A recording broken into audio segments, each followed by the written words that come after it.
J'ai un gros conflit d'intérêt en parlant de ça. Quand tu demandes à 90% du SEO comment augmenter le PageRank, on te dit comment vous avez diversifié un peu ça dans les dernières années, quoi. Ça serait à refaire, je pense que j'aurais une plus grosse stratégie d'achat de biens.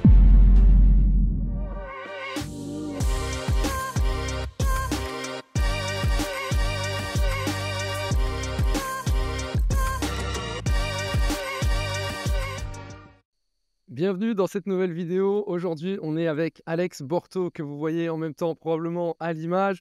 C'est la saison 3 de Position 0. On a déjà fait un épisode avec Thomas pour vous présenter un peu la saison 3. Je vais dire 2-3 mots pour ceux qui y arrivent et qui n'ont jamais écouté le podcast Position 0. Donc nous, c'est un podcast sur le SEO et un petit peu le business en ligne aussi, tout ce qu'on peut faire autour de ce fabuleux monde qu'est Internet. Et du coup, on reçoit avec Thomas différents intervenants. Et aujourd'hui, on reçoit Alex Borto, qui est un spécialiste de WordPress. Alex, tu es le fondateur de WP Marmite, WP Marmite, que tu as créé en 2011. WP Marmite, c'est le premier média francophone qui est consacré à WordPress.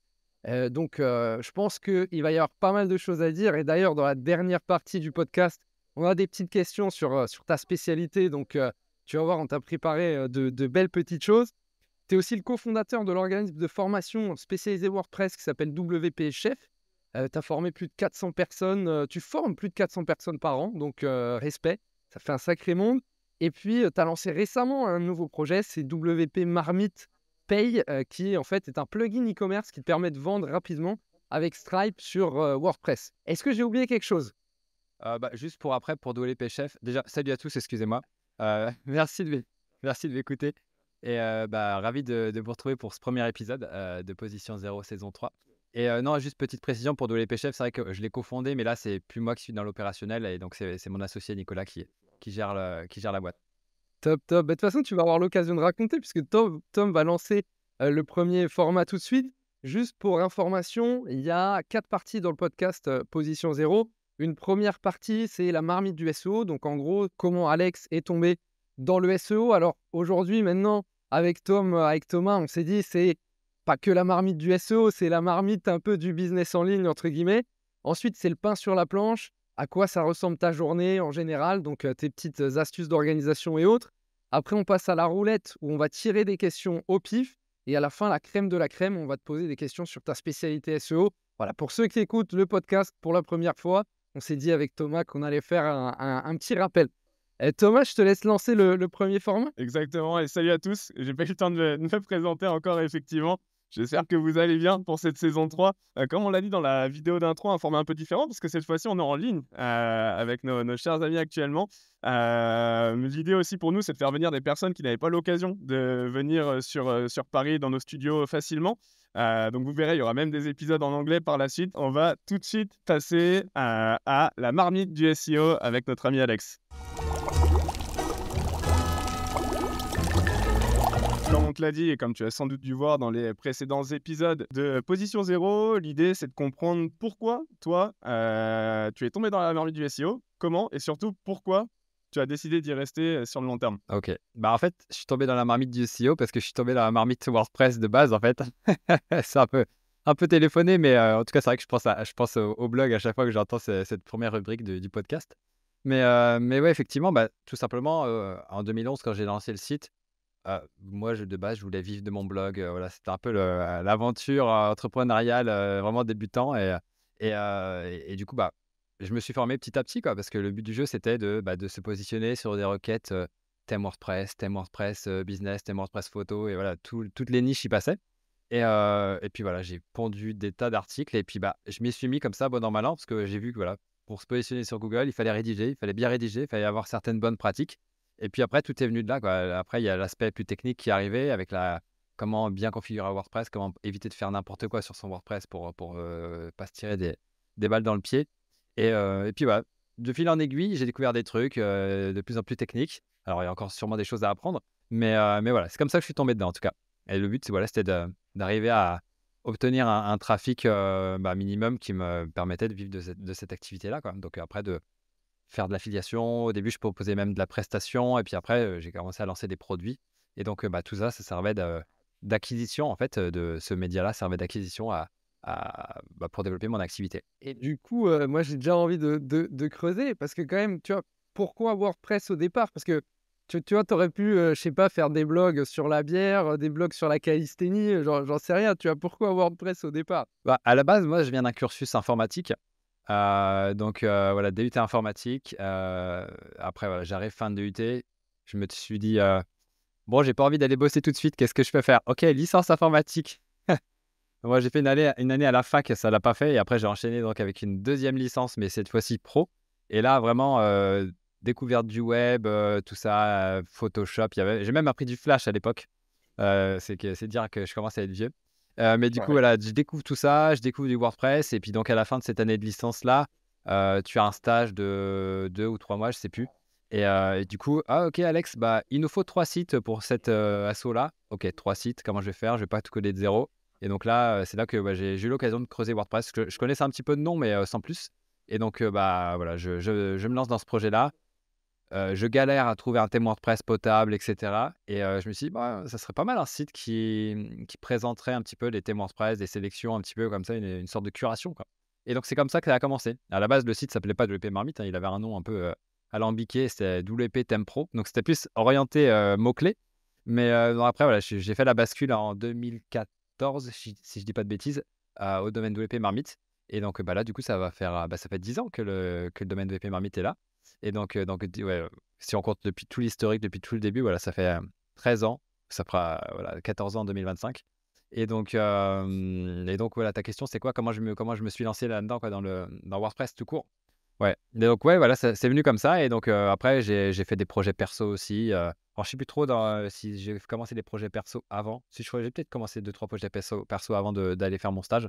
Mais voilà, j'ai eu l'occasion de triturer WordPress un peu dans tous les sens, de retourner un petit peu le code. Alors je suis pas développeur, mais comme voilà, j'ai fait de l'informatique de base, je comprends un peu la programmation, même si je suis pas une bête de développeur. Mais en tout cas, c'est bien utile.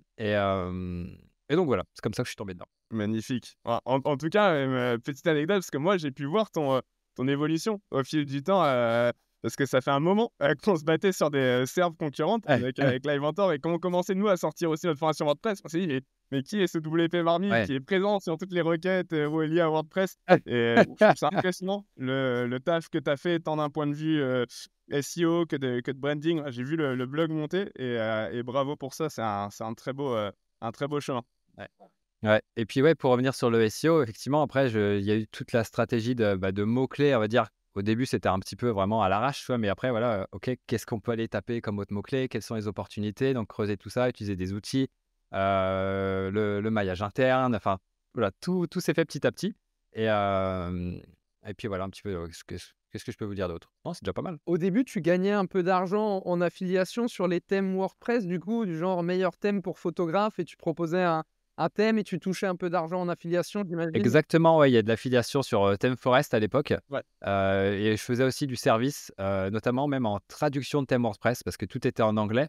Et donc les francophones qui voulaient, installer ça, bah, ils avaient de l'anglais partout. Donc après il y a tout un tas de fichiers à traduire dans WordPress pour mettre ça en français.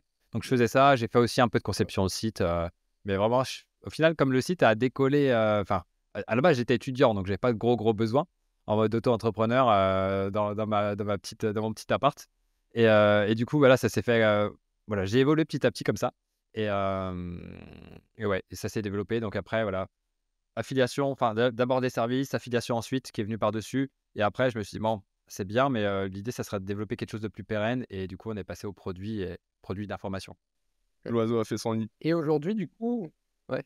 Et VP Marmite, aujourd'hui, du WP Marmite, on a toujours envie de dire VP. Ouais, tu peux dire VP, ouais. Aujourd'hui, c'est quoi? Tu as une équipe, hein, il me semble, vous êtes plusieurs? Ouais, bah, j'ai une salariée, Aurore, bah, qui s'occupe justement de, bah, tout l'aspect, enfin, tout l'aspect gestion des contenus. C'est la responsable des contenus qui gère, voilà, le planning édito, tout ça, parce qu'on publie, bah, sur le blog, sur YouTube, on a des tas de choses à organiser, voilà. On a aussi des différentes pages, des silos qu'on met en place sur le site. Il y a aussi la version anglaise, donc il y a des tas de trucs à gérer là-dessus. Donc ouais, il y a Aurore qui est vraiment en interne et après je bosse avec pas mal de freelance pour de la rédaction, pour du montage vidéo, pour, bah, du développement parce que comme on l'a dit tout à l'heure, là, j'ai lancé une extension. Il y a des gens aussi au support, à la compta et cetera. Donc il y a toute une équipe, pour les réseaux sociaux aussi. Qui est-ce que j'oublie? Non, voilà, mais en gros, grosso modo, après, il y a des gens qui sont plus ou moins impliqués, mais il y a une dizaine de personnes, on va dire, qui gravitent autour du projet, quoi. Belle Très équipe. cool. Ouais, respect. Ouais, c'est cool. Et Tom, je t'avais interrompu, je crois que tu avais une question aussi. Non, effectivement, c'était, mis à part la petite anecdote, du chemin parcouru par l'ami Alex, c'était simplement ce que je voulais dire. Mais de toute manière, on va s'intéresser de plus près, à ton quotidien d'entrepreneur parce qu'on va passer au second format que je vais laisser, Luca pour l'introduire. Effectivement, format, on va, te questionner sur toi, quel est ton quotidien? Quelles sont tes méthodes et ta façon de fonctionner en day to day? Carrément, merci Tom. Du coup, deuxième format, le pain sur la planche. Donc, le principe du pain sur la planche, c'est qu'on va te demander un peu, Alex, c'est quoi ta journée du coup d'entrepreneur? Qu'est-ce que tu fais? Alors, essaye de prendre peut-être une semaine. Souvent, on nous dit, ouais, mais mes journées, c'est jamais pareil. Bon, on en est conscient, mais l'idée, voilà, c'est un petit peu de partir d'un point de départ et puis après, on va rebondir dessus. Tu peux compter sur nous pour ça. C'est ça. Clairement, les Ok, ça choses, tu vois, marche. qui sont nécessaires pour toi, enfin, qui te permettent d'avancer chaque jour. Ok, non, on va partir d'une journée normale, on va dire, où après, voilà, j'emmène les enfants à l'école et chez la nounou. Donc après, moi, une fois que tout ça c'est fait, j'arrive vers allez, 8h50, 9h au bureau. Et après, bah, voilà, je regarde un petit peu tout ce qui s'est passé. Je définis un petit peu mes priorités de la journée. Et puis après, bah, j'attaque dans le dur, dans voilà, vraiment des tâches pour essayer d'avancer au max. Bon, s'il y a vraiment des emails urgents, je traite ça rapidement. Mais voilà, j'essaie d'avancer au max là-dessus. Après, en fin de matinée, je tape un peu les emails, les réseaux sociaux, etc. Et après, voilà, repas. Alors, en ce moment, c'est un petit peu la course, donc le repas, il passe assez vite. Et puis après, je me remets vraiment sur le pont pour vraiment essayer de charbonner le max jusqu'à vers les 17h. Donc après, on peut essayer de détailler un petit peu, mais j'ai pas vraiment enfin, moi, si vous voulez, moi, je pose mes objectifs à la semaine. J'arrive pas à me cadrer, à me dire aujourd'hui, enfin, tu sais, tu planifies ta semaine vraiment à l'avance, tel jour je fais ci, tel jour je fais ça, etc., etc. Franchement, ça, j'arrive pas. Il y a des gars voilà, c'est des machines, mais moi, je suis peut-être plus, c'est peut-être le côté latin, j'en sais rien, qui a fait ça un peu en mode YOLO, quoi.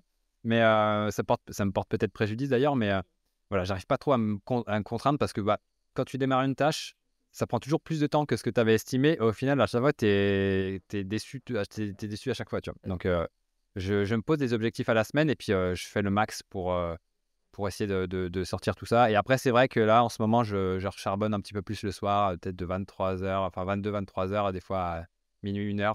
Donc, bon, pas tous les jours non plus, mais plus dans le milieu de la semaine, enfin début de semaine, milieu de semaine et fin de semaine, je lève le pied, quoi.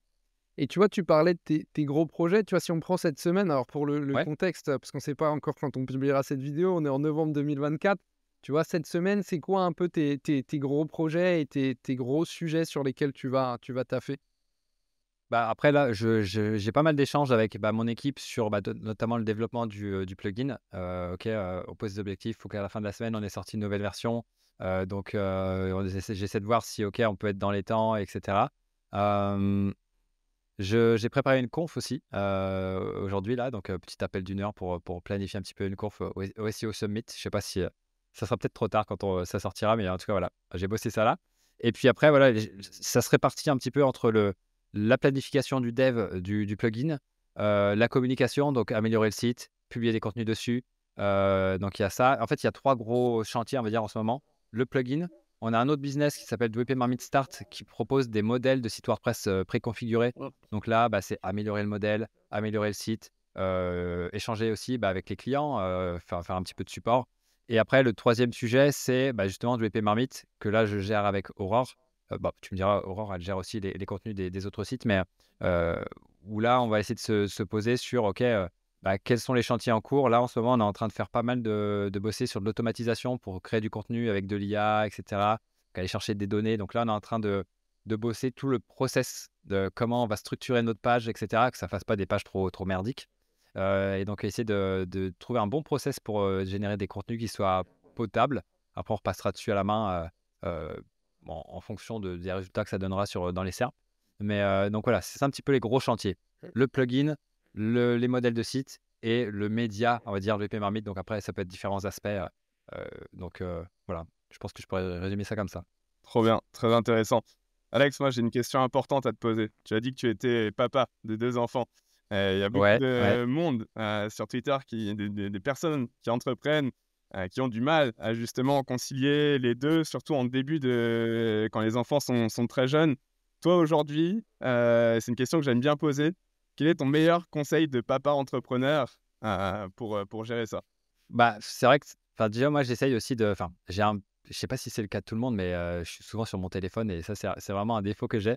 Regarder les notifs LinkedIn, Twitter et cetera, donc faut essayer de vraiment de poser ça au max, mais c'est un peu une drogue, hein. Je fume pas, je picole pas, mais le téléphone, voilà, c'est pas évident. Donc après, un conseil que je pourrais donner, non, c'est après ce qu'il faut arriver à faire. Là, je parle du cas idéal, mais c'est vraiment d'essayer de dédier du temps et de charbonner au max quand ils sont pas là, quand ils sont chez la nounou et à l'école. Et c'est bien parce que ça te cadre. Parce que si tu étais solo, des fois, tu peux te taper des grosses journées bien déstructurées, mais du coup, la routine avec enfin, en fait, tu suis la routine des enfants et donc au moins là, ça te permet d'être bien cadré. Tu vois, des fois, je dis, je me couche à minuit 1 heure. Après, ça pique un peu le matin, tu vois, tu dois te lever, après ça dépend, on a tous besoin d'un nombre d'heures de sommeil différent, mais moi, généralement, je suis celui qui me couche le plus tard et qui me lève le plus tôt. Donc c'est pas évident, mais ouais, après essayer de prendre du temps et puis, les week-ends aussi, je lève le pied.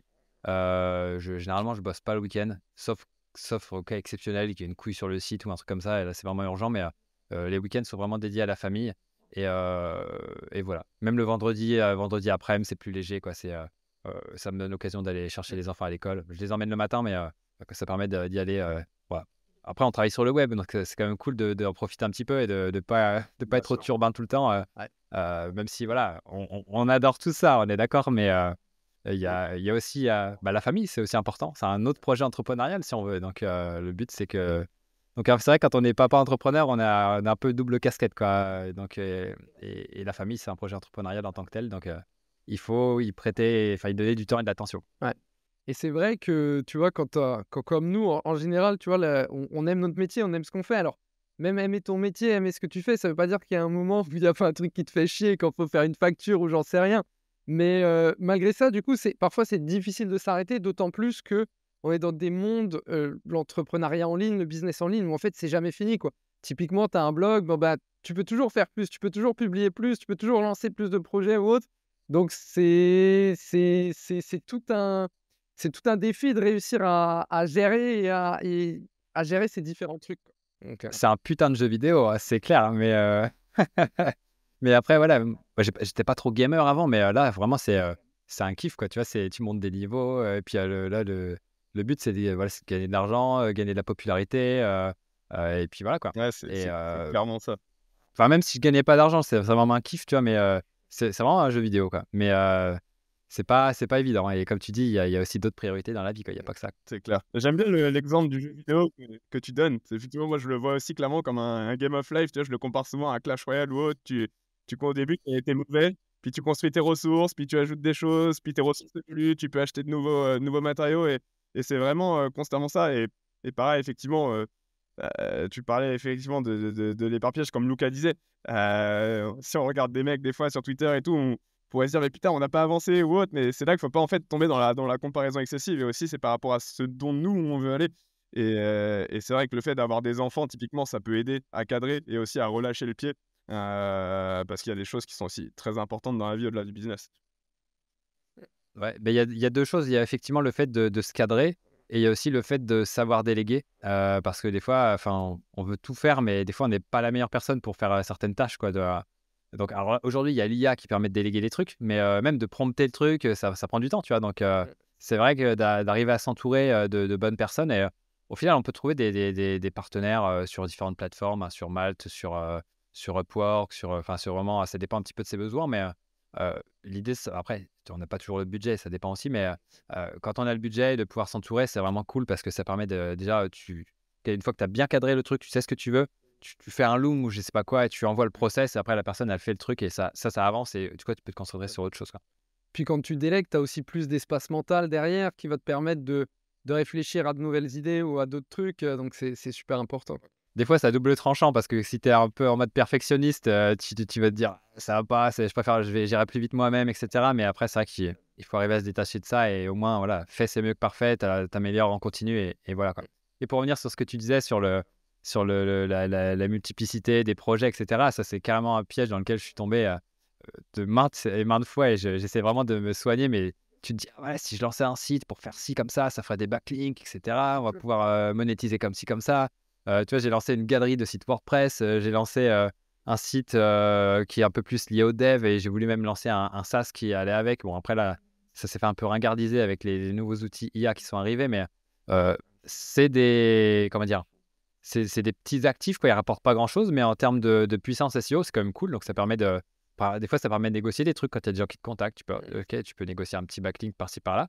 Donc, ça construit le réseau, mais ça te diversifie un petit peu, ça te éloigne un petit peu des fois de ton objectif principal. Donc, c'est pas évident de jauger aussi avec tout ça, quoi. Et justement, toi, tu es un peu quand même maintenant, je dirais, un peu spécialiste dans la monétisation, tu vois, justement, d'un blog, d'un site web.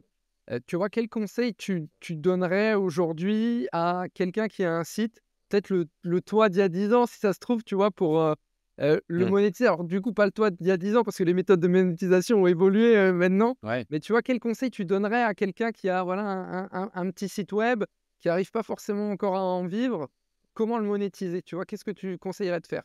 Après, ça dépend de la niche, tu vas me dire, mais après, enfin, je pense qu'on retombe plus ou moins toujours sur les mêmes trucs, hein. C'est que tu as l'affiliation, tu as le service, tu as le sponsoring, donc c'est-à-dire que voilà, sponsoring, donc partenariat avec des marques. Bon, après, si tu es petit, ça va peut-être pas le faire. Si tu es trop petit, tu as la vente de liens aussi pour commencer, ça peut être pas mal en matière de SEO. Après, tu as la vente de produits, donc après, les produits, ça peut être assez large, un produit numérique ou voilà, où tu peux vendre ton temps, tu peux vendre du coaching, tu peux vraiment faire pas mal de choses. Donc voilà, je peux pas trop te répondre comme ça, te donner un conseil, mais ça dépend vraiment de la niche, quoi. Faut regarder un petit peu ce qui se fait dans la niche, regarder ce qui se fait dans les autres niches et ce que tu peux adapter dans ta propre niche. Puis après, il faut tester. Enfin, franchement, depuis que j'ai lancé la marmite, moi, j'ai testé des dizaines de trucs. Je me suis pris des gamelles, mais bon, tant que tu peux te relever et que tu as assez comment dire, de trésor pour continuer l'aventure, c'est bon, quoi. C'est un jeu vidéo, c'est ça? C'est Exactement. l'aventure, ouais. Mais sauf que là, tu as qu'une seule vie, quoi. Si tu Donc, descends en dessous de zéro, c'est clair. foutu généralement. Et se relever et avancer, c'est clairement important. La résilience de l'entrepreneur, c'est hyper important. Au final, ce qu'on fait, ça reste du détail. Tu vois, notre vraie force, c'est de se réinventer, c'est d'être résilient et c'est d'avancer sur les différents sujets. Au-delà de nos spécialités, parce que le SEO, ça peut, dans 10 ans, être remplacé, je sais pas, par du machine learning, par de l'IA, peu importe. En tous les cas, je pense que la grosse force d'un entrepreneur, c'est sa capacité à se réinventer et à capitaliser sur des compétences de base, tu vois, savoir écrire, savoir présenter un projet, etc., etc. Savoir se Ouais, vendre aussi, tu vois? On en parle Exactement. souvent, Thomas, dans le podcast, mais en fait, c'est ça, notamment la saison 2, on a reçu pas mal de consultants ou de personnes qui avaient des agences. En fait, même si tu aimerais faire que du SEO, ou tu aimerais faire que la partie business un peu fun, en fait, 90 de ton temps, en fait, tu te vends, tu vas dans des événements pour te vendre, pour présenter ce que tu fais. Tu fais un podcast pour, potentiellement te donner de la visibilité ou autre encore, quoi. Ouais, Exactement. c'est pas évident. Ouais, ne serait-ce quand tu te lances en freelance dans n'importe quel, que ce soit montage vidéo, SEO, création de site WordPress, peu importe. Bah, c'est vrai que c'est séduisant parce que tu as la vie du freelance, et cetera, mais tu as vraiment toutes les casquettes, quoi. Tu as le commercial, et cetera. C'est pas comme si tu es salarié ou que c'est que tu es un peu plus pépère. Tu fais juste les tâches que, on va dire, ton cœur de métier, on va dire. Où vraiment la boîte s'occupe de tout ce qui est acquisition, et cetera. Donc, il faut avoir un petit peu toutes les casquettes, toucher à tout. Et comme tu dis, Thomas, voilà, à maîtriser la vente, et cetera. Moi, c'est pas un truc que j'ai de. Enfin, voilà, je viens de l'informatique, donc je suis plus un geek de base, quoi. Je suis pas le gars qui va venir te dire, ouais, voilà, tu as besoin des tapis, tu vois.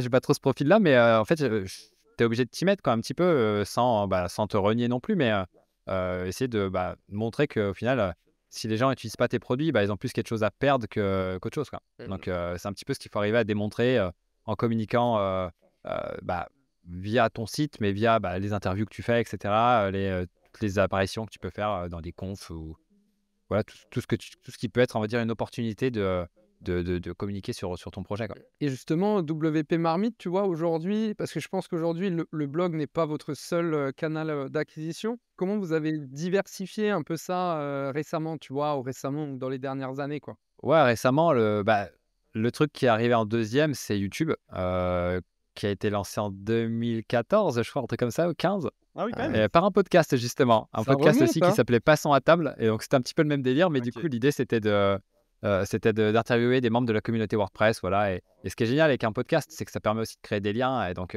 ça crée un lien qui peut pas être fait par email, on va dire, par exemple, tu vois. Donc ça, c'est super intéressant, et ça m'a permis de me connecter avec la communauté WordPress. Alors, c'était même pas fait consciemment. Le but, c'était juste de faire un podcast parce que je voulais être sur YouTube, et voilà. Et voilà, au final, c'était une bonne stratégie au final. Et donc après, plus récemment, qu'est-ce qu'on a lancé en nouveau canal? On a commencé un petit peu à aller sur les formats verticaux et tout, mais on n'est pas encore très très bon là-dessus. Il faudrait qu'il y ait tout un process, ou je sais pas, enfin, moi déjà je peux en faire, enfin j'ai déjà fait quelques-unes, j'ai déjà fait quelques tournages, mais même surtout qu'il y ait du recyclage de contenu de la part des vidéos de la chaîne YouTube. Ça serait pas mal de faire ça, mais on n'a pas encore de process en place sur ça. Donc ouais, ça serait vraiment un truc à creuser, parce que voilà, TikTok, ça commence aussi à devenir un moteur de recherche à pas négliger. Et donc il faut être dans la place, quoi, parce que si tu veux rester le numéro 1, il faut s'adapter aux usages, en fait. Ouais. Et Très bonne LinkedIn, punch. récemment, j'ai vu que tu faisais pas mal de... Ouais, Toi, LinkedIn, alors après, c'est plus, on va dire, en perso, et ça me permet de communiquer sur mes différents projets, parce qu'une page, ça a moins de visibilité. Et après, c'est vrai que comme mon compte LinkedIn, je l'ai depuis un moment, c'est vrai que je bénéficie d'un... Enfin, j'ai 6 000 et quelques abonnés, donc bon, là, il y en a pas mal qui sont arrivés ces derniers temps, parce que je sais même pas, mais il y a peut-être 1000 qui sont arrivés ces derniers temps. Mais voilà, petit à petit, sur les 13 ans, il y a du monde qui m'a demandé en connexion, quoi, en relation. Et donc, ouais, je me suis dit, vas-y, on va essayer de faire un truc intéressant, partager le parcours d'entrepreneur, partager des ressources WordPress, etc. Tout ce qui peut toucher un petit peu à la cible, en fait. Donc, et aussi partager aussi l'aventure entrepreneuriale, les hauts, les bas. Et donc, voilà. Hyper clair. Est-ce que tu es prêt, Alex, pour Ah, la vas-y, c'est troisième parti. mission?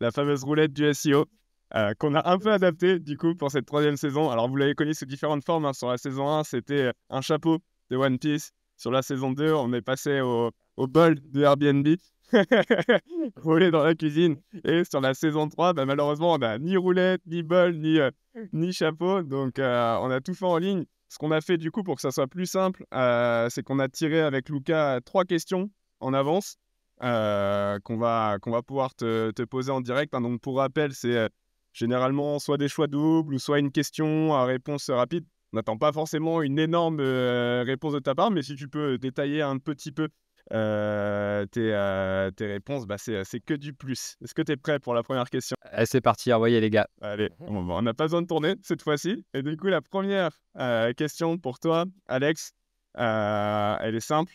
Achat de liens naturels ou tu le fais à la mano? Enfin, achat de liens tout court ou bien tu les places à la mano? C'est ça. Non. Après, moi, j'ai eu beaucoup de liens en naturel. C'est vrai que j'en ai acheté très, très peu. J'ai pas... En fait, c'est juste un peu par manque de temps. Donc là, c'est vrai que de temps en temps, j'achète des liens comme ça, mais il n'y a pas vraiment de grosse stratégie derrière. Après, c'est vrai que moi, j'ai la chance d'avoir l'historique. Et puis à l'époque, comme j'étais étudiant, j'avais moins de besoins. J'étais plus en mode ninja linking, article invité, etc. Et essayer de choper des liens un peu partout. Essayer de faire un petit peu les techniques de SEO pour choper un max de liens. Donc bon, ça a permis de construire toute la légitimité de la marmite aujourd'hui. Donc ça, c'est cool.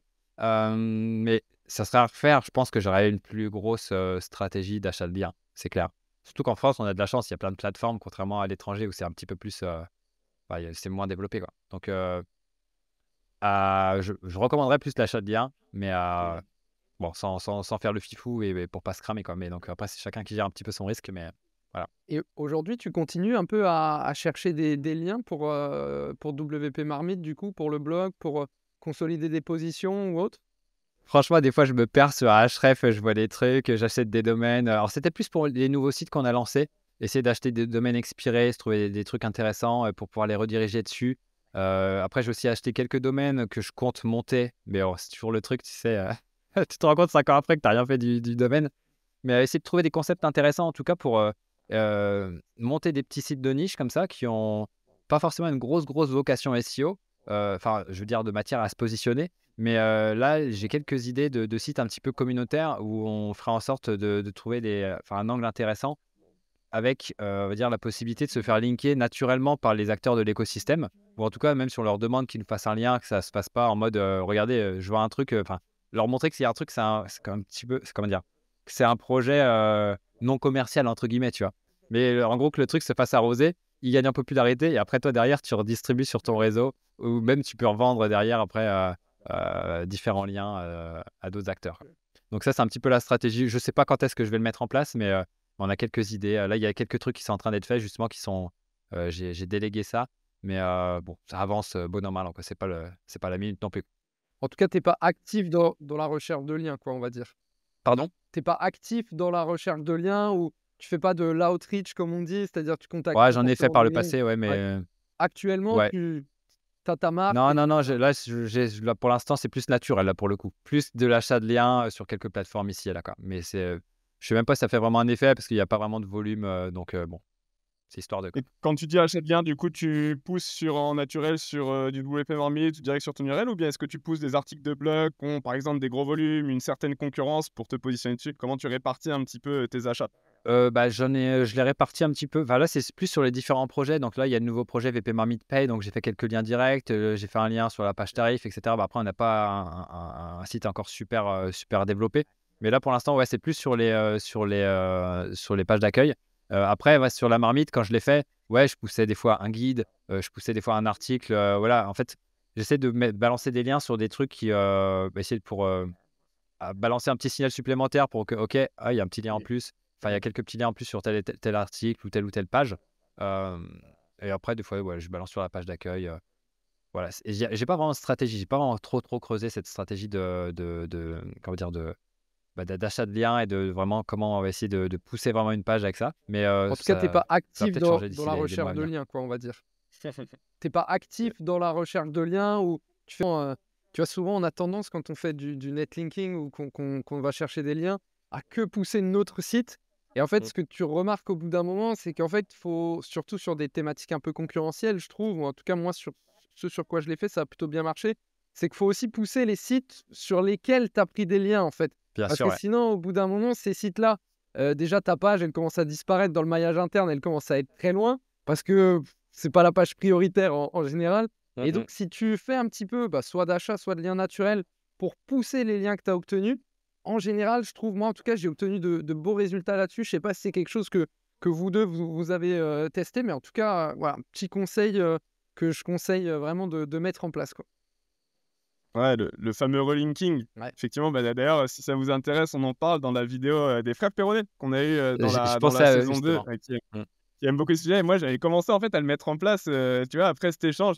Effectivement, parce qu'on se dit souvent, tu sais, quand tu demandes à 90% du SEO, bah, comment augmenter le PR d'une page, le PageRank, bah, on te dit bah, article invité, achat de liens, backlinks naturels, etc., échange de liens, par exemple. Mais il y a aussi une autre façon d'aller augmenter son PageRank sans pour autant avoir des liens extérieurs. Bah, ça consiste tout simplement à envoyer du lien sur des pages, que ce soit via du lien interne sur des pages ou même acheter sur de la stratégie tier 2 du backlink sur des pages qu'on reçoit déjà.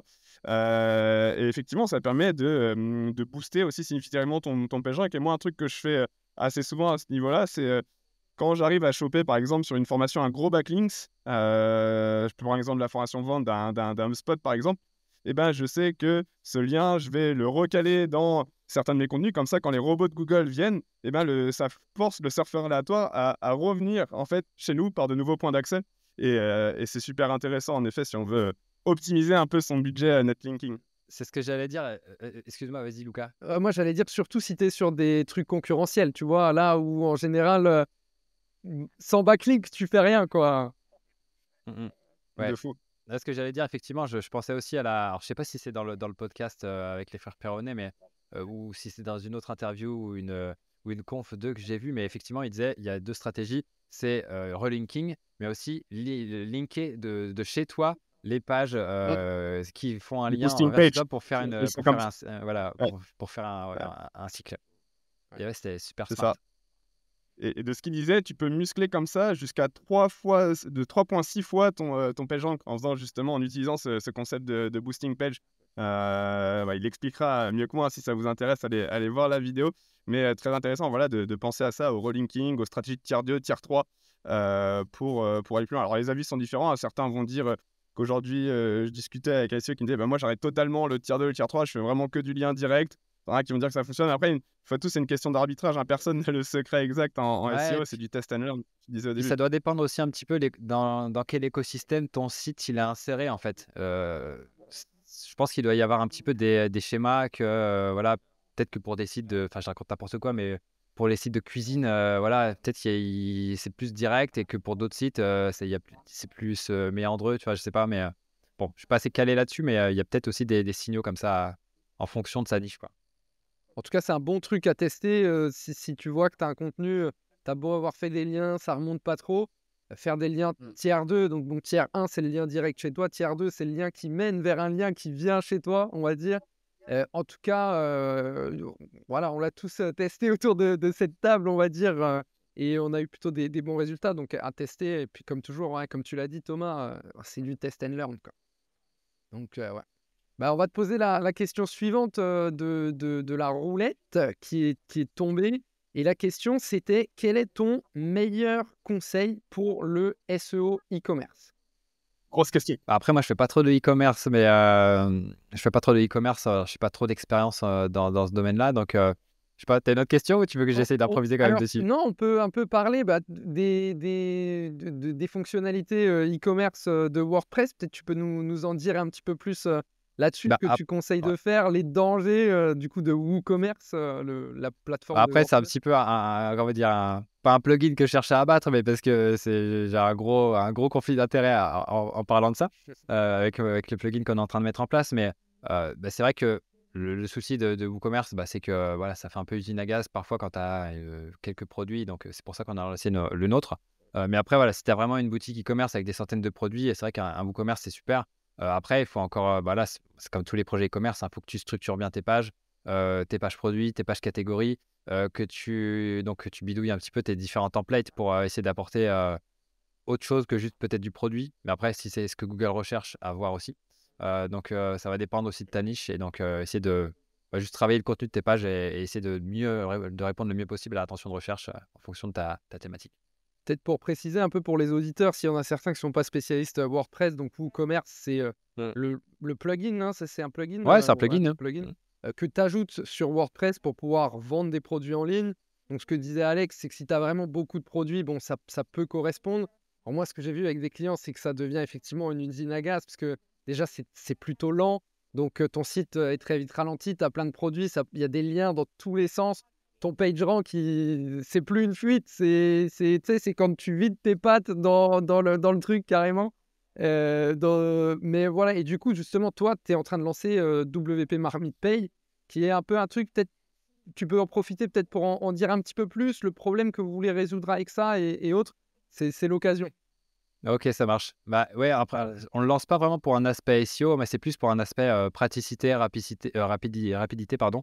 Parce que quand tu veux lancer un truc en monoproduit ou que même tu vends quelques services ou que tu es une asso et que tu veux vendre juste ton abonnement, enfin ta cotise, tu vas pas monter un WooCommerce, tu vas te taper de la config, à n'en plus finir, pour 23 trucs, quoi. Donc, c'est vraiment dommage de passer autant de temps, à faire tout ça et puis en plus, il faut que des fois que tu mettes la main à la poche, quoi. Si tu veux faire, par exemple, de la cotisation avec renouvellement automatique, bah, c'est WooCommerce Subscription, ça coûte 300 balles à l'année, tu vois?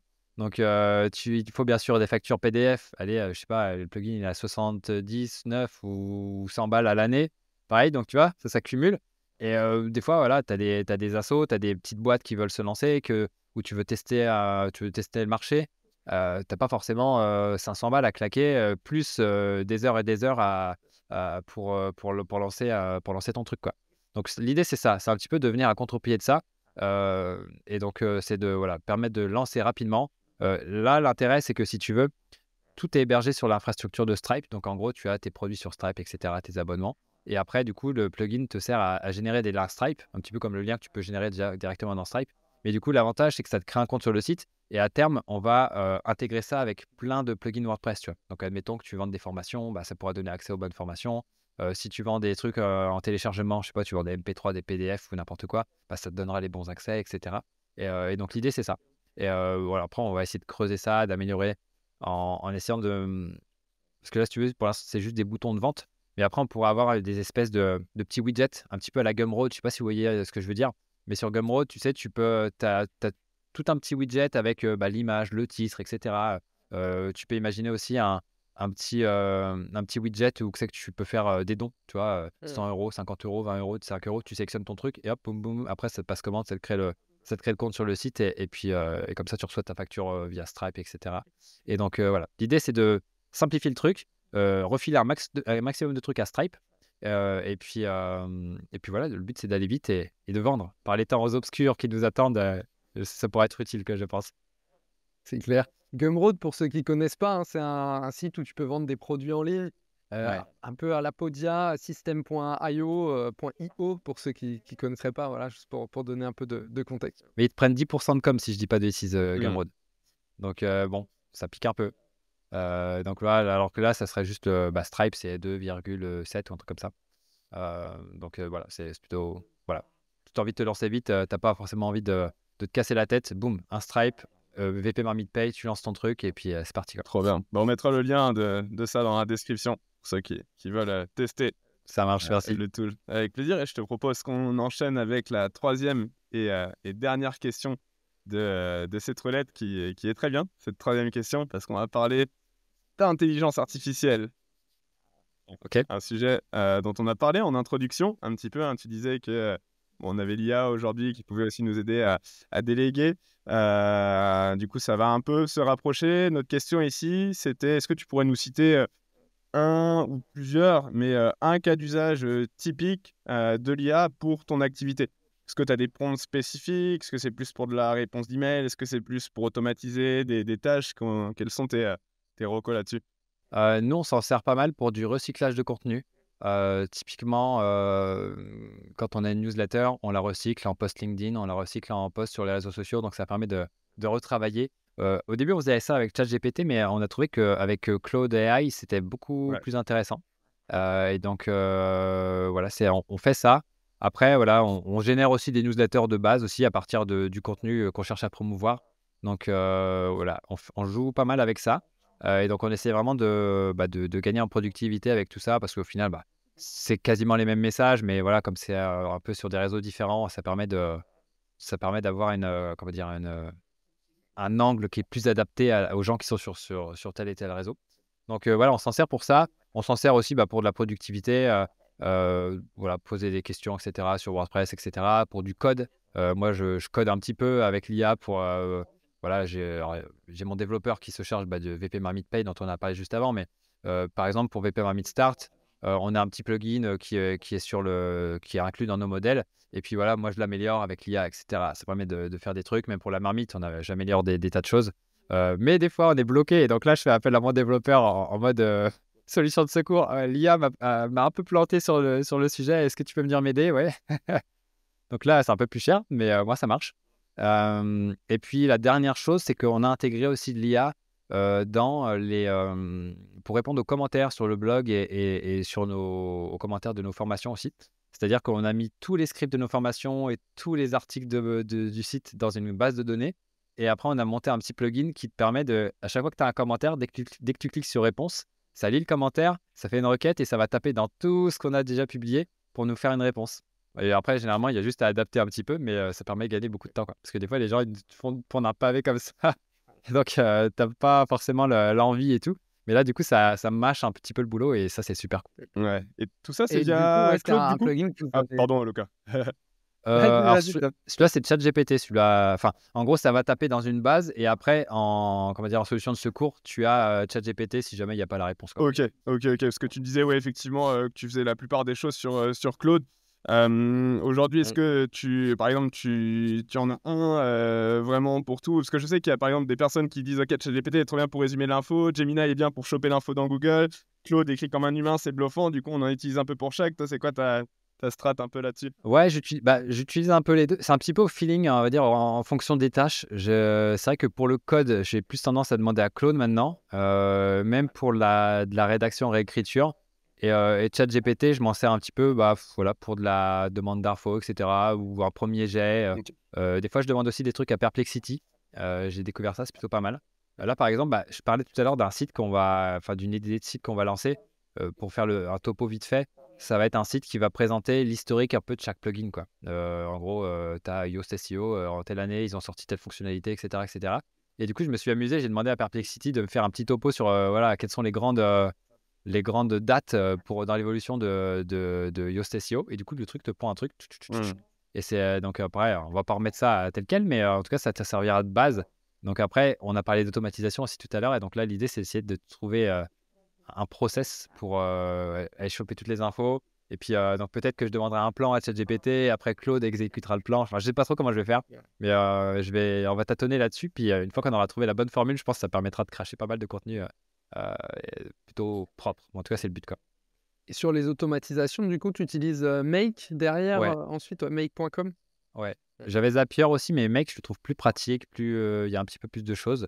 Et donc, bah voilà, je m'y suis mis aussi. Et tu vois, là, c'est vraiment super pratique, hein, ne serait-ce que, tu vois, là, sur un des projets qu'on a pour la marmite, bah, pour toutes les ressources là qu'on cherche à générer, il y a, chaque ressource a généralement un lien sur le répertoire officiel, un lien officiel, donc le site en .com, on va dire, plus, donc voilà. Et le gros, enfin, quand on a 100 ressources comme ça, tu vas pas te taper à faire ça à la main, ou alors généralement tu délègues ça à une personne qui va te faire un peu ce sale boulot. Et du coup, là, je me suis dit, vas-y, je vais faire une automatisation, je vais lui donner le nom de la ressource, et puis ça va me le remettre directement dans la base de mon WordPress. Et du coup, voilà, ça fait des trucs et ça me remplit la base. Alors des fois, ça invente des trucs, donc il faudra qu'on vérifie, mais le gros du boulot est fait, quoi. Et ça, c'est vraiment top.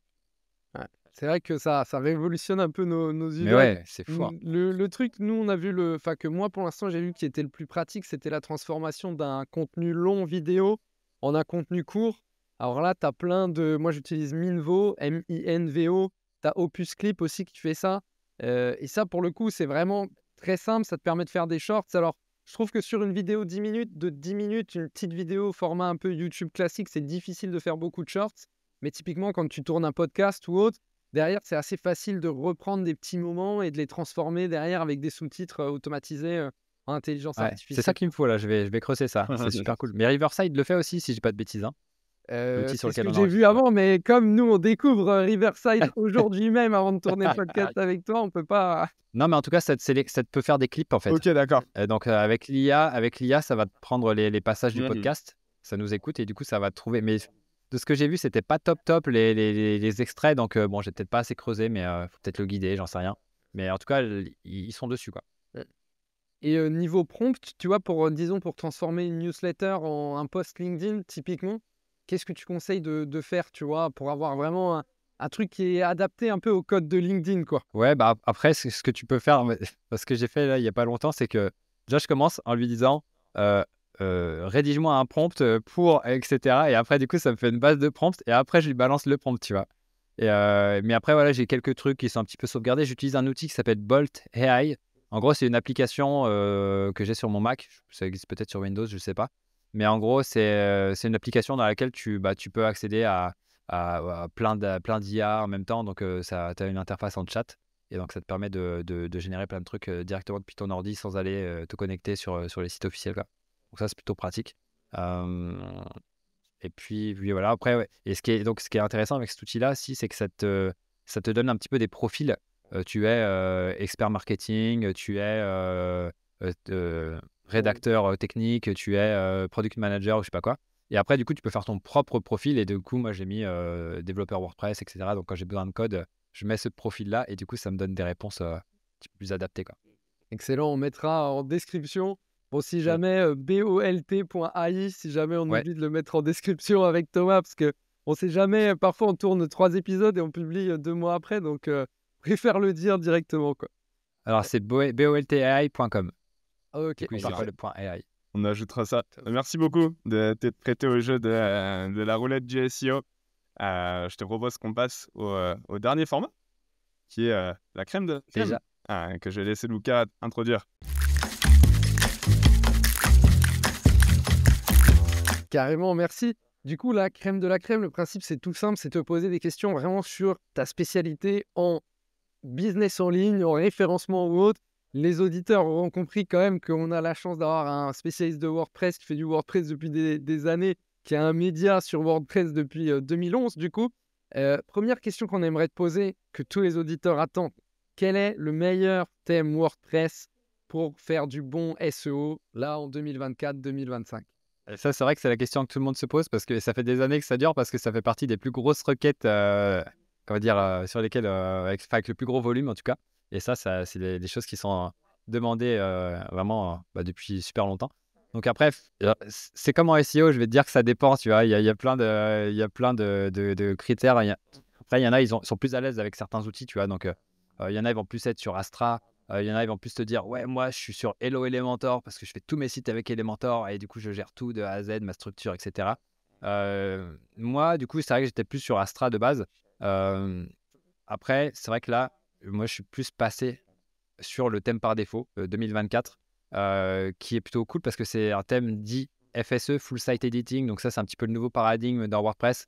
En gros, tu peux personnaliser tous les modèles de page dans une interface visuelle parce qu'auparavant, tu devais aller mettre les mains dans le code, etc. Donc c'était assez technique. Donc là, ce qui est intéressant, c'est que tu peux, si tu as envie de retravailler ta page de catégorie, au lieu juste d'avoir une bête liste d'articles sur ta catégorie, tu peux faire vraiment une page comme si tu faisais une page d'accueil avec des sections, etc. Tu veux vraiment tout ce que tu veux. Donc ça, c'est super intéressant parce que on sort un petit peu du cadre qui était imposé par tous les thèmes, quoi. Donc ça, c'est ça que je trouve super intéressant pour 2024-2025, quoi. Donc le thème par défaut, ou en tout cas un thème FSE, un thème qui est basé sur des blocs, ça, c'est peut être super intéressant. Après, voilà, après, il faut juste regarder que le code soit propre, structure légère, qu'il y ait des bonnes perfs, que le responsive soit OK, qu'il y ait une bonne hiérarchie des titres. Parce que si tu vois que le concepteur du thème, il te fout un H2 en titre de page, tu te dis déjà, il n'a pas tout compris. Donc voilà, après, sinon, généralement, voilà, tous les gros thèmes gratuits sont aussi intéressants. Ils te permettent de faire un certain nombre de choses, de personnalisation, mais après, il y a beaucoup d'options, donc ça dépend après ton niveau. Si tu es débutant et que tu as beaucoup d'options à disposition, tu as plus tendance à faire des conneries. Donc voilà, les thèmes FSE, après, c'est plus OK, tu choisis tes polices, tu choisis ta palette de couleurs, tu personnalises tout ça, et après, tu fais tes différents templates de pages. Mais il y a quand même aussi comment dire, un paradigme un petit peu à appréhender pour pouvoir avancer. Et puis après, tu as tous ceux qui vont être plus pro Divi, pro voilà, Elementor et tous les concurrents. Donc voilà, il n'y a pas vraiment de grosses, de thèmes, on va dire, spécialisés SEO. Bon, voilà, le thème par défaut que tu retravailles en fonction de ce que tu proposes. Ou alors un Astra, si tu as envie de rester un petit peu plus à l'ancienne. GeneratePress aussi qui est plutôt cool. Moi, j'utilise GeneratePress et Voilà. Neve. Je sais pas je pense que tu le connais. Alors, personne ne sait comment ça se prononce. Tu as Neve, Nivi, Nave. Mais ouais, il est cool aussi. Hein. Salient aussi, qui était pas trop mal. Alors ça, du coup, c'est un thème forest, Ouais, ça, du coup, ouais, un peu c'est plus thème forest, usine à gaz. exactement. Ce que j'aimais bien chez Neve, c'est que t'as pas trop de liens qui se mettent partout, quoi. C'était vraiment une page blanche, du texte dessus, en noir, et toi, tu rajoutes un peu tes images, mais il n'y a pas trop C'est assez minimaliste, on va dire, entre guillemets. J'ai fait une vidéo sur les meilleurs thèmes WordPress gratuits il n'y a pas longtemps. Ça pourra peut-être aider ceux qui nous regardent, s'il y en a qui se posent encore des questions. Allez sur la chaîne. C'est quelle chaîne, du coup? C'est VP Marmite ou c'est Alex Ouais. Borto? Non, sur VP Marmite. Alex Borto, c'est ma chaîne plus entrepreneur où je poste un petit peu mon parcours. Quoi. Trop bien. Très cool. Trop bien. On va passer à la deuxième question de la crème de la crème. Toujours sur WordPress, hein, bien évidemment, tu t'en doutes.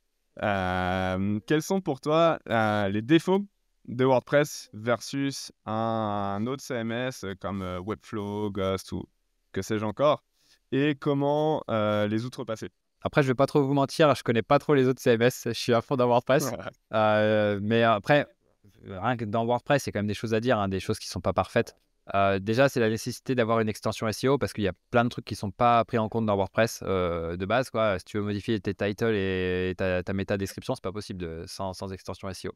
Après, c'est vrai qu'ils ont rajouté des sites de sitemap par défaut, mais voilà, c'est toujours bien d'avoir une extension, n'importe quoi. Après, pareil, hein, c'est comme les thèmes. Hein. Il y a des aficionados de Yoast. Moi, je suis plus Yoast, tu vois, mais après, il y en a qui seront plus SEO Press. Il y en a qui vont être Rank Math à fond. Enfin, tu vois, c'est un peu aussi comme les FAI, quoi. Tout le monde est.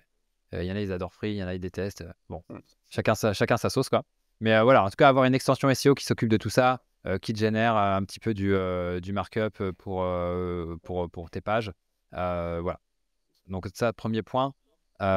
Deuxième point, c'est le défaut de WordPress. Ça va être un petit peu contradictoire, mais en gros, c'est le blog qui est là par défaut, je trouve. Parce que des fois, tu as des projets où tu n'as pas besoin de blog.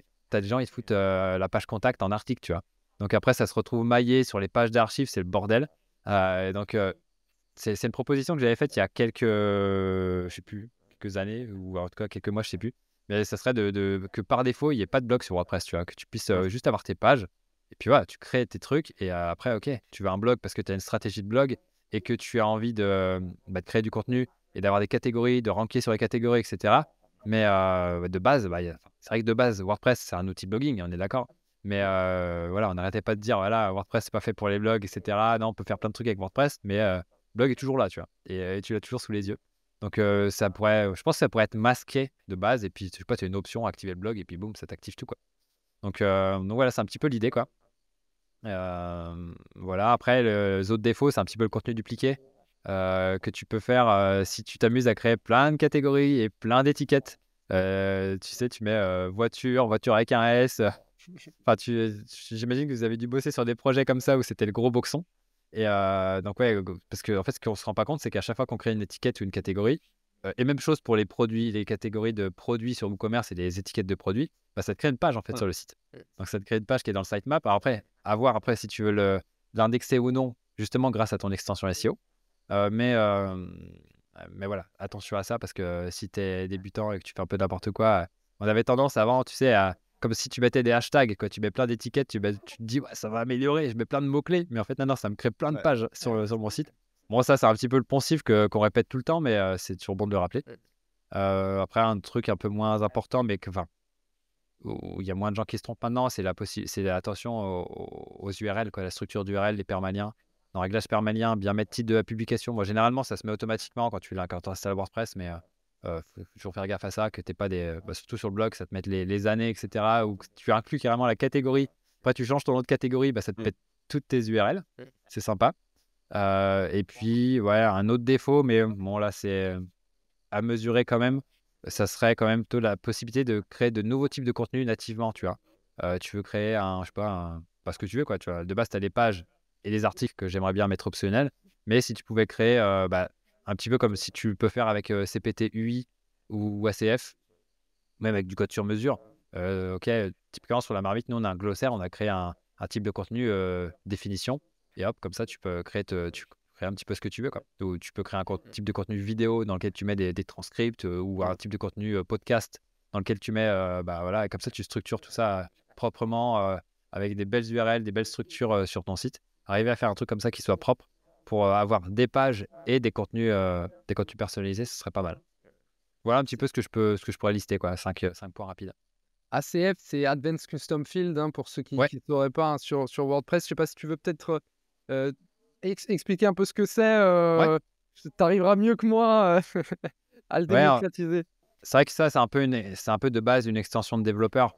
Mais en gros, ça te permet d'ajouter de nouveaux types de contenus et d'ajouter des champs personnalisés. C'est-à-dire que au niveau par exemple, de tes articles ou comment dire, attends, je pourrais peut-être te donner autre chose. Imagine, tu crées un type de contenu vidéo ou un podcast. On va rester sur les podcasts. Donc, tu as le podcast, tu as un épisode de podcast. Donc, ça, c'est, on va dire, le contenu que tu vas publier. Et puis, pour chaque épisode, tu as un invité peut-être. Tu as les notes. Donc, ça irait dans le contenu. Mais du coup, tu peux créer un type de contenu invité. Tu peux créer un type de contenu durée.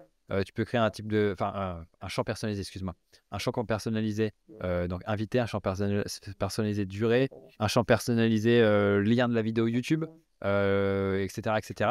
Et du coup, tu structures tout ça. Et comme ça, après, dans ton WordPress, tu peux, en fonction de l'utilité, tu peux faire différents classements. Tu peux te dire, OK, après, du coup, dans ton tableau de WordPress, c'est que tu as tous tes épisodes. Tu dis, ah, j'ai un truc qui est pété. Boum, je peux mettre automatiquement à jour le champ avec l'URL, par exemple, qui a changé de tel ou tel truc. Et du coup, tu n'as pas besoin d'aller forcément dans le contenu, mais c'est plus un petit champ comme une méta, quoi, si tu veux, que tu peux mettre en plus sur tous les contenus de ton WordPress. Très J'ai un pratique. bon exemple d'Advanced Custom Field, c'est mon club de foot. En fait, on a un WordPress du coup, et on s'inscrit tous aux différents matchs. Et du Ouais. coup, il y a joueur de foot, donc Luca Francello typiquement. Et derrière, tu as plein de custom fields, quoi, de champs personnalisés. Et derrière, ça permet de faire des statistiques du style le nombre de buts. Et tu peux avoir un tableau avec le nombre Ouais. de buts, le nombre de fois où le mec a lavé les maillots, enfin des trucs comme ça. Que si tu fais un article de blog, tu ne pourrais pas l'avoir parce que tu peux pas mettre les contenus ensemble. Donc voilà. Ça serait noyé, on va dire, dans la masse de ton contenu, quoi. Et donc, effectivement, là, en gros, tes données, elles sont plus structurées et après, tu peux faire des opérations dessus. Bah, typiquement, là, ce que je disais avec l'automatisation, c'est que, bah, pareil, j'avais un champ personnalisé et du coup, grâce à Make, j'allais taper dedans pour le mettre à jour et donc comme ça, après, toi, tu peux le recracher après où tu veux dans ta page, tu vois. Ouais. Et sur les défauts de WordPress, je pensais à un truc aussi, que en fait, WordPress, au départ, ça n'a pas forcément été créé pour du SEO, ça a été créé pour faire un journal en ligne, en fait. Un Ouais, peu à l'image de tu vois, quand tu achètes ton journal, je sais pas, L'équipe, tous les week-ends, bah, en fait, un journal, il y a quoi? Il y a une date, bah, tous tes articles WordPress, ils ont une date et ça, en SEO, ça peut être une galère parce que Google va afficher la date et s'il y a un article, il date de 2018, bah, peut-être que les gens vont moins cliquer. Ton click-through rate doit baisser, tu vas moins bien te positionner. Enfin, ça peut te créer des galères. Et nous, en SEO, on essaye de faire du contenu un peu, on appelle ça evergreen. Et c'est pour ça que WordPress, même s'il te permet de le faire, il n'a pas forcément été conçu pour ça. Et c'est peut-être un des défauts parfois derrière, quoi. mmh. Mais après, tu peux tricher, hein, tu peux toujours, C'est pour ça qu'on voit que plein d'articles Press Mage 2025, 2024 Ouais. aussi dans le ouais, tu mets dans title. le title, tu vois 2025 et puis dans la date de publication, tu vois 2018, tu dis: «Ah, Ouais, il y a 2002. menteur, menteur, escroc!» On l'a tous fait ici, nos C'est DPR, Ouais, on sur clairement l'a ça. tous YouTube fait aussi, ici. mais D'ailleurs, c'est une bonne question ça. Est-ce que toi, avant chaque début d'année, tu fais un, un check sur tous tes articles Evergreen pour foutre 2025 dans le title, par exemple? Est-ce que c'est rechercher, remplacer, ouais, red carrément, flag ouais. ou green flag? Même, fin d'année, en décembre, parce que tu commences en décembre à le mettre comme ça et OK. donc comme ça, tu es moins flagué, genre le 1er janvier à minuit, tout le truc qui se met à jour automatiquement. Ouais. Donc ouais, tu le mets en décembre comme ça et puis, après ce qu'on fait, c'est qu'effectivement, des fois, on fait des republications. Donc, on reprend l'article, on remet du contenu parce que, bah, Google aime bien aussi, tu vois? Et puis ça permet de rester au top, sur certaines requêtes, quoi, donc toujours retravailler un petit peu tes pages, stratégiques. Mais, c'est vrai que de base, c'est vrai qu'on fait vraiment un rechercher remplacer quand même sur les titles et sur les titres des contenus, ouais. Et tu changes du coup la date de publication très Alors pas régulièrement? pas pas automatiquement comme, on fait le rechercher remplacer, mais, du coup quand on se dit: «Putain, ça fait 3 ans qu'on n'a pas mis le truc à jour et c'est un truc important», ouais, on le retravaille, on le republie, quoi. Ou des fois on le republie enfin des fois on modifie pas grand chose non plus, mais hop, on le republie, tu vois? Ça permet aussi de meubler le planning édito, tu vois? Au lieu de se dire: «Vas-y, il faut que je reprenne un nouvel article». Bah OK, prends un vieux, adapte-le, ça va prendre beaucoup moins de temps et puis c'est parti, quoi, ça permet de meubler. Enfin, après nous, c'est intéressant parce qu'on a un gros, catalogue d'articles, donc, quand tu as 20 articles, bon, après tu me diras, Backlinko, il faisait ça avec 20 articles, Ça marchait, ouais. ça marchait quand même, hein. Ouais. Ouais. Trop bien, trop bien. Bah, du coup, 3e question. Pour toi, justement, bah, toujours on parle WordPress, tu vois? C'est quoi les plugins indispensables qu'il faut avoir pour, réussir sur WordPress? Cite-nous quelques petits noms, fais-nous rêver. Vas-y, vas-y, bah, après, moi, je suis plus, Yoast, mais bon, alors voilà, je vais peut-être en fâcher certains, mais voilà, Yoast, SEO Press, SEO Key, voilà, pour rester, avec 2 alternatives francophones. Après, tu as, Redirection, indispensable aussi. Bon, après, tu as certains plugins SEO qui l'intègrent, dans la version premium ou pas, ça dépend. Mais en tout cas, voilà, moi, j'aime bien cette extension-là, ça marche plutôt bien. WP Rocket pour la performance, Imagify et le petit troisième, Rocket CDN. Donc comme ça, tu as tout l'écosystème qui fonctionne, tu es sûr que ça marche bien ensemble. Heu, Après, si tu as envie de te lancer à l'international, tu peux partir sur un Polylang. C'est plutôt pas mal. En plus, là, ils ont intégré l'intégration de DeepL, donc c'est plutôt cool. Ça permet de traduire assez rapidement avec l'API. Après, pour aller sur des trucs un petit peu plus techniques, tu as une extension qui s'appelle, Schema and Structured Data for WP and AMP, donc qui te permet d'avoir toutes des données structurées, automatiquement. Alors ce plugin-là, il est cool, mais dès que tu veux un truc qui est un petit peu plus avancé, c'est un peu ouais, vaut mieux que tu ailles le faire à la mano et après tu as quand même un champ pour l'intégrer. Mais, bon, ça va pas assez loin à mon sens, mais en tout cas, si tu as envie d'un truc de base, c'est parfait. Hem, Après, il y a une extension aussi pour la performance que j'ai un peu zappé, c'était, Asset Cleanup. Donc en gros, ça te permet de retirer des scripts, donc des styles CSS ou des scripts JS qui se chargent sur certaines pages. Parce que des fois, tu as des plugins, ils y vont comme des gros cochons. Typiquement, alors moi, j'utilise pas, mais, tu as Contact Form 7, le plugin de Contact qui est hyper connu, qui te charge son script, sur toutes tes pages. Alors que tu n'as besoin que sur ta page de contact. Donc, ou par toutes les pages où tu as inséré un formulaire.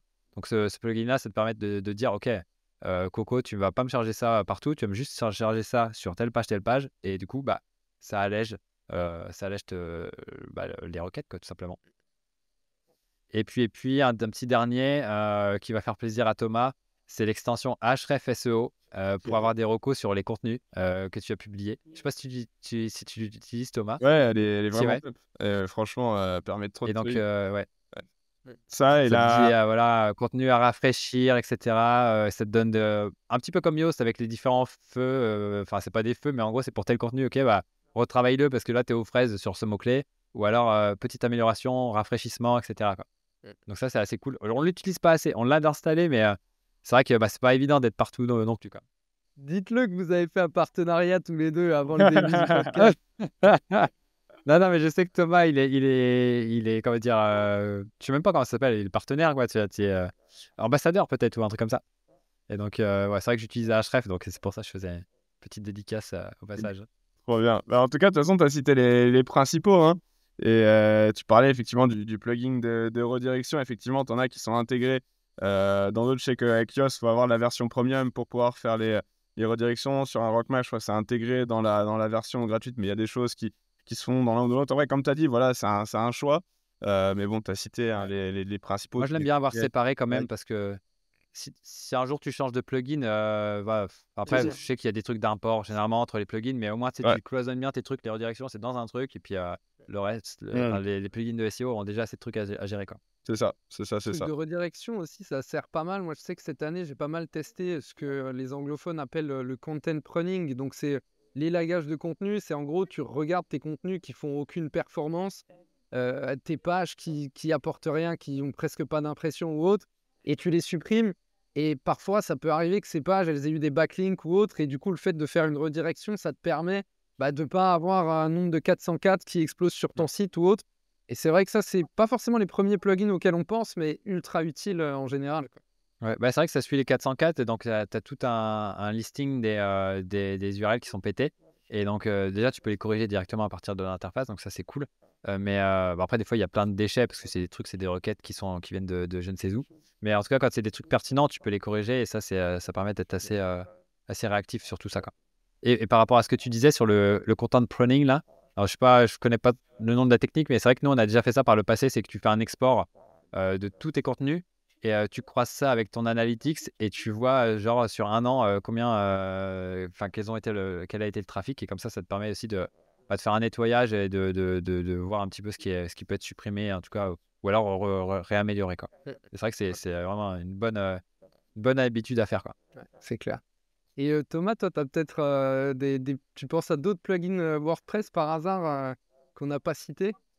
Non, bah, c'est comme je disais, tu as cité les principaux. Si on devait aller peut-être en rajouter. Alors moi j'aime beaucoup aussi, on t'en a un petit peu parlé, mais le lazy load, effectivement, tu vois, tu arrives sur ta page, bah, effectivement, le fait de charger les gros éléments, tu vois, à la fin, ça permet d'avoir ton contenu qui charge plus rapidement. Il y en avait un que j'utilisais beaucoup aussi à l'époque, c'était le fameux Search and Replace, tu vois?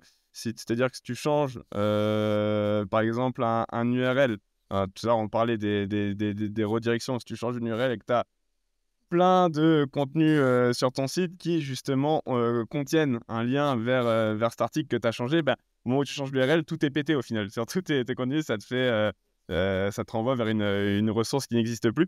Donc, effectivement, le fait de dire bah, j'ai changé l'URL sur celle-ci, je sais qu'elle est présente dans genre 50 articles de blog, plutôt que d'aller à la mano et de changer tous ces articles, bah, je lui dis ok, remplace-moi tous les liens de cette ancienne URL par celui-ci, et puis comme ça, Google est content. Ça simplifie le travail des robots de Google qui ne vont pas dépenser du budget crawl à tout va sur des liens pétés, et c'est beaucoup plus simple pour tout le monde et à la fois aussi pour ton utilisateur. J'aime beaucoup Search and Replace. Et même chose pour les dates, du coup, on en parlait tout à l'heure, mais le 2024 en 2025, tu peux te servir de ça.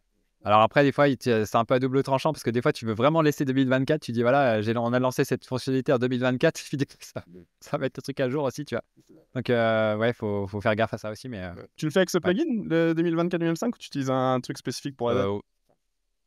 Je sais plus exactement, parce que c'est Aurore, ma salariée, qui fait ça maintenant. Mais je crois, soit on fait ça, soit on passe par Ahrefs et ou alors on fait un export de toutes nos métas, et on voit partout où il y a du 2024 ou un truc comme ça.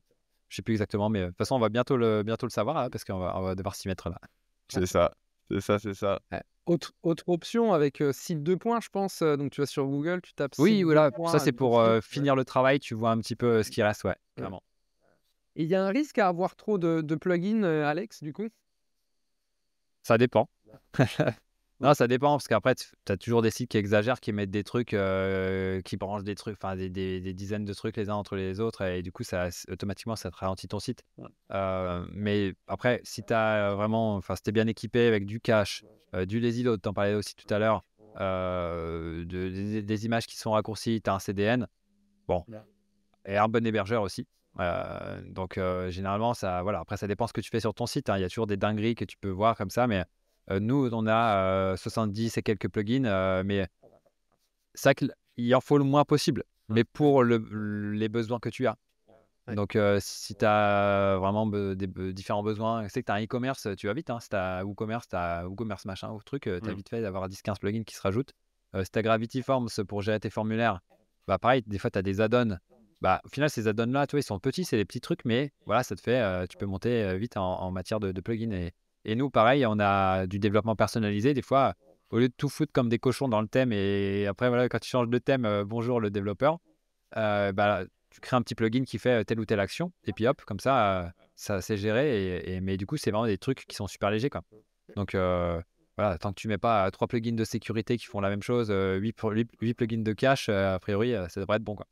Donc, en fonction des besoins, parce que voilà, mettons que tu veux mettre en place une documentation, bah, tu mets un plugin pour faire une doc, et puis bah, voilà, ça va peut-être te demander de mettre 3 autres plugins, etc. Parce qu'il y a le machin et les trucs. Voilà, le minimum possible pour ton besoin. On va dire qu'on va essayer de résumer ça comme ça. C'est concis. Nickel. Allez, bah, Tom, Ça a le mérite dernière d'être clair. question. Et effectivement, on va passer à la dernière question de ce podcast, de la crème de la crème, avant bien évidemment de passer au dernier format. Cette troisième question, et on le sait, tu es le créateur du média numéro 1 sur WordPress en France. Et on se demandait avec Lucas comment une société, du coup, peut utiliser le média comme vecteur de croissance. Bah, ça, c'est super intéressant. C'est un truc que j'ai découvert en fait. Enfin, ça s'est fait un petit peu malgré moi parce que de base, j'ai lancé le vlog, je l'ai monétisé, mais il n'y avait pas vraiment la stratégie de se dire ouais, je vais faire un média pour pouvoir après proposer des produits, services, etc. Mais du coup, c'est vrai que ça correspond un petit peu au concept que bah, remonte souvent. Je sais pas si vous voyez qui c'est, Valran du crayon, Valran Moulet-Berthaud. Et il parle de Media-led Company. Donc en gros, une entreprise qui est un petit peu tirée par son média, tu vois. Donc que ce soit une chaîne YouTube, un blog, etc. ou même tout en même temps. Et du coup, ça, c'est super intéressant. En gros, le concept, c'est un média génère une audience à laquelle on va proposer des produits ou services. Et, et donc au final, le média, ce qui est super intéressant, c'est que ça permet déjà de créer une audience et aussi de la confiance. Et ça va faciliter la conversion in fine, quoi. Parce que plutôt que de tomber sur un site que tu n'as jamais vu, si tu as trouvé déjà des conseils pour, je sais pas, choisir ton thé sur, je sais pas, je connais pas de boutique de thé, mais en gros, si tu as une boutique de thé qui fait un média qui te donne des ressources, etc., bah, tu vas créer une petite connexion, ça va te créer, voilà, et du coup, quand tu vas penser, ah, il faut que j'achète du thé, bah, bing, ça va venir direct dans ta tête, quoi. Donc, c'est ça qui est intéressant. Et comment dire? Non, voilà, c'est tout. Et après, ce que je voulais dire aussi, c'est que c'était pas si nouveau parce que, je sais pas, enfin, j'imagine que vous voyez un petit peu qui est Gary Vaynerchuk, mais il rabâche ça depuis des années, tu vois. Donc, voilà, c'est en gros être là au bon endroit et pour avoir de la visibilité, tout simplement. C'est comme Nico SEM qui en parle aussi régulièrement de visibilité. Et parce qu'au final, le nerf de la guerre, c'est ça, c'est être visible. Donc, que ce soit via un blog, via une chaîne YouTube, sur les réseaux sociaux, ou bah, sur d'autres canaux, hein. Si c'était pertinent peut-être de faire des 4 par 3 pour mon activité, peut-être que je ferais des 4 par 3 dans la rue, tu vois? Donc là, c'est pas trop l'objectif, mais en gros, on va essayer de trouver un petit peu quels sont les canaux d'acquisition, sur lesquels notre audience est présente et après, bah, arroser, se débrouiller pour arroser un maximum dessus, quoi. Et bah, il y a un bon exemple dans l'écosystème WordPress, une boîte qui s'appelle Awesome Motive. C'est la boîte qui édite les plugins Monster Insights, ça vous parle peut-être, Ouais. WP Forms et en gros, eux, ils ont toute une galaxie de plugins. À la base, c'était un blog qui s'appelle toujours VP Beginner, gros acteur, et peut-être genre 10 fois plus gros que la marmite, et en plus là, ils se sont lancés à l'international, ils sont en train de traduire tout leur contenu là. Là, ça va être costaud sur les SERP FR, WordPress, d'ici quelques mois.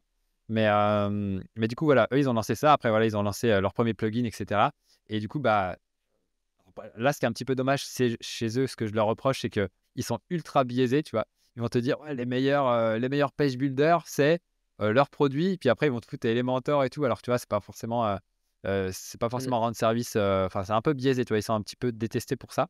Mais bah, eux, on va dire qu'ils s'en foutent, quoi. Les gens qui connaissent pas, ils regardent, ils arrivent dessus. Ah, ça a l'air super ce truc. Et puis, boum, ça achète, quoi.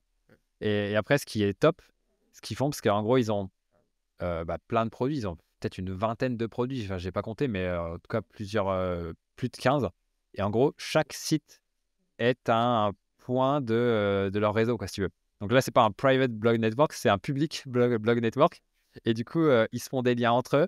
Et puis, ils font grosso modo les mêmes contenus. Le top 10 des plugins de SEO, etc. Et sauf que dans les SERPs, en fait, sur les 10 qui arrivent, il y en a peut-être 7 ou 8 qui sont à eux, en fait, de leur réseau, quoi. Je fais, ah, les enfoirés, ils sont vraiment trop forts. Parce qu'en plus, ils se renforcent les uns les autres en se faisant des backlinks, etc. Il y a une grosse stratégie derrière. Et c'est très, très fort. Mais du coup, voilà, ils captent une partie enfin, je veux dire, des clients, tout simplement, grâce à à leurs médias principaux, mais aussi à tous les petits médias auxiliaires qu'ils ont montés, quoi. Donc, très, très grosse stratégie. C'était une stratégie qu'on avait abordée un peu dans la première saison avec les amis de Superprof qui, eux, ont un nombre de sites qui est énorme. C'est qu'en fait, souvent, sur la page de résultats Google, si tu n'as qu'un site, bon, bah, tu n'as qu'une chance. C'est très rare que tu aies deux Ouais. fois le même site qui apparaisse. Mais quand tu as 10 sites, que tu crées des médias avec ces sites, que tu essayes de te positionner avec l'ensemble de ces sites, puis que tu fais encore des liens derrière, bah, en fait, potentiellement, tu as les 6, 7, 8, 9, 10 positions Ah, c'est ça, mais sur tout une ramène sur le même produit à la fin, tu vois. C'est un bel entonnoir sur toute la page de résultats de recherche, ouais. Kinsta aussi est très fort, je crois, l'hébergeur spécialisé WordPress. Souvent, quand je cherche des trucs autour de WordPress, je les vois apparaître avec leur contenu. Ouais, t'as Kinsta, t'as aussi, alors je sais pas comment on dit, Hostinger ou Hostinger, mais on va dire Hostinger. Ouais. Après, du coup, eux, ils ont que vraiment leur vaisseau amiral, on va dire. Mais c'est vrai que le fait d'avoir d'autres vaisseaux secondaires, c'est plutôt une bonne stratégie. Donc, bah, avec l'IA, on va essayer de développer ça parce que voilà, on n'a pas une équipe non plus de rédacteurs, on n'a pas 50 rédacteurs sous le coude pour pouvoir publier sur tout ça, quoi. Mais ouais, on va essayer de scaler un petit peu tout ça, quoi. Ce que j'ai fait aussi parfois, ça m'est arrivé par le passé, et je sais que Thomas, tu l'as fait aussi, c'est potentiellement d'acheter un lien sur un site sur lequel tu sais qu'il va bien se positionner, sur une requête où toi-même tu veux te positionner. En fait, ce site va quand même renvoyer chez toi. Alors, le risque que tu as, c'est qu'il se positionne devant toi. Il faut Ouais. essayer qu'il se positionne troisième, quatrième et que toi, tu restes premier. Mais en tout cas, ça peut être une autre solution pour avoir sur la même SERP plusieurs fois ton site, entre guillemets, quoi. Ouais, Carrément. carrément. Ça, si t'es dans tu vois, souvent sur plein de requêtes, on le voyait avec PlayPlay, tu vois, quand tu tapes, je sais pas, éditeur vidéo ou n'importe quel tool, bah souvent, c'est des articles listes qui rankent. Et le fait d'aller chercher des placements sur ces articles listes qui sont bien placés, d'acharner ici, bah c'est top parce que effectivement, même si c'est pas toi, bah la personne te trouve dans cette liste, il y a du trafic et globalement, ça reste des contenus qui sont plus qu'informationnels, tu vois, il y a de la décision derrière tout ça et c'est vrai que c'est hyper intéressant d'être là-dedans pour être présent partout dans Ta le marque, elle ressort, quoi. monde à être vu, comme tu l'as très bien dit. Trop bien. Nickel, bah merci Alex pour cet épisode. Merci d'être venu. Merci à ceux qui ont écouté l'épisode. N'hésitez pas à mettre une petite note sur Apple Podcast, un petit commentaire sur Spotify ou sur YouTube. Et Thomas, merci comme d'hab. Toujours un plaisir de faire ces podcasts ensemble. Et puis voilà, Alex, tu veux dire un petit mot pour finir? Bah, merci de m'avoir accueilli pour ce premier épisode de la saison 3. C'était vraiment très cool. Ça fait bizarre de passer de l'autre côté de l'écran pour une fois. Mais ouais, c'est super cool. Et puis, bah, ça me vient d'arriver à mon esprit. Là, bah, petit bonus pour ceux qui sont arrivés jusqu'au bout. Si on peut faire un petit code promo sur VP Marmite Pay avec le code position 0, je sais pas, on va mettre 20%. Et puis, donc, ça sera le petit cadeau de la maison. Carrément. On Nickel. mettra, Thomas et moi, on va l'utiliser. exactement. Et on mettra le lien dans la description. Position 0 pour avoir 20%. Super. N'hésitez pas.